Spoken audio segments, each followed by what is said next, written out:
আপনার Gmail ID, আপনার Facebook ID, আপনার মোবাইল কি হ্যাকিং এর ঝুঁকিতে আছে?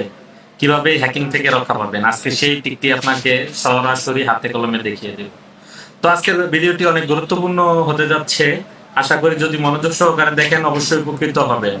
তো আরেকটি কথা, ভিডিওটি শেয়ার করার অনুরোধ করব। শেয়ার করে টাইমলাইনে রেখে দিলে আপনার বন্ধু বান্ধব, আত্মীয় স্বজন এবং কি আপনার ফ্যান ফলোয়ার ভিডিওটি দেখে উপকৃত হবে।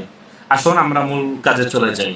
শুরুতে আপনি আপনার মোবাইলের মেনুতে যাবেন, এখান থেকে জিমেলে যাবেন। জিমেল থেকে আপনি আপনার জিমেল আইডির লোগোতে চলে যাবেন। ক্লিক করার পরে আপনি ম্যানেজ ইউর গুগল অ্যাকাউন্টে ক্লিক করবেন। এখান থেকে আপনি স্ক্রল করে বারগুলোতে আপনি সিকিউরিটি অপশনে ক্লিক করবেন। সিকিউরিটি অপশনে ক্লিক করার পরে আপনি আপনার জিমেলে স্ক্রল ডাউন করে নিচে চলে আসবেন। নিচে চলে আসার পরে আপনি দেখবেন এখানে your connect to the third party app and service, এখানে থেকে আপনার অ্যাপগুলো পাবেন। এখানে ক্লিক করলে ডিলিট অল কানেক্টেড এটা অপশনটা, এইটাতে ক্লিক করে আপনি ডিসকানেক্ট করে দিবেন। কনফার্ম চাবে কনফার্ম দিবেন। এরকম ভাবে আপনি সবগুলো থার্ড পার্টি অ্যাপই আপনি ডিলিট করে দিবেন।